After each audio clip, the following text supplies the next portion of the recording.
informasi selanjutnya Ustaz ya. Polisi menangkap puluhan pemuda di Babakan, Kota Tangerang, Banten yang akan melakukan tawuran.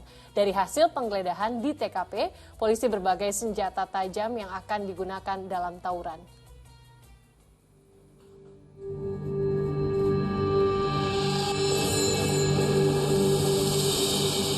Puluhan pemuda ini ditangkap di Jalan Tarunajaya, Babakan, Kota Tangerang saat hendak tawuran dengan kelompok lain.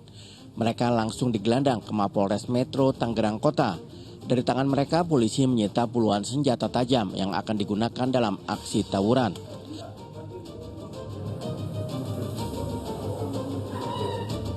Dari 50 pemuda yang ditangkap, polisi menetapkan 10 orang sebagai tersangka. 3 orang diantaranya masih di bawah umur. Para pemuda ini saling menantang untuk tawuran dengan kelompok pemuda lainnya melalui media sosial. Dan di lokasi tersebut ada sekitar 50 anak remaja yang berkumpul yang akan melakukan tawuran. Namun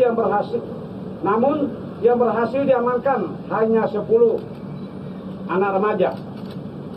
Mereka berkumpul di lokasi tersebut karena ajakan dari teman-temannya melalui media sosial atau Instagram. Para pemuda ini ditetapkan sebagai tersangka karena memiliki senjata tajam berdasarkan Undang-Undang Darurat Nomor 12 Tahun 1951. Taufik Saleh melaporkan dari Tangerang, Banten.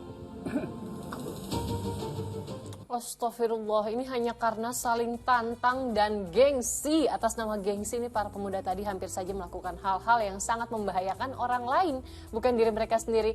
Ustaz, saya pernah mendengar bahwa pendidikan terbaik untuk anak adalah dimulai dari dalam rumah. Lalu seperti apa sih cara mendidik anak agar tidak tertarik pada hal negatif seperti tawuran, kekerasan, dan juga mereka dapat mengkontrol emosi mereka?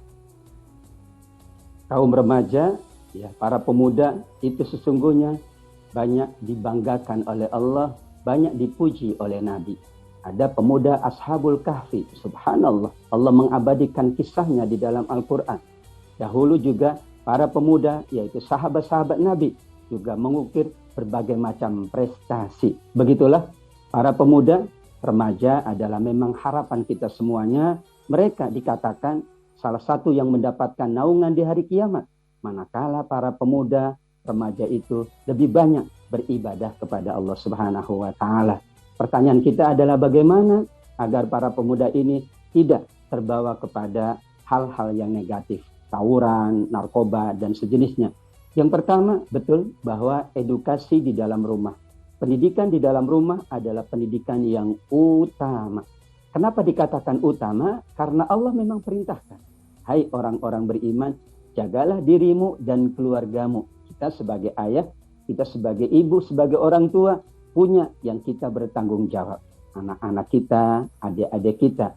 Sehingga jika anak-anak kita dari sejak dini diingatkan, nak, kamu adalah amanah ayah dan ibu. Kamu kalau berbuat baik, ayah dan bunda pun mendapatkan kebaikan.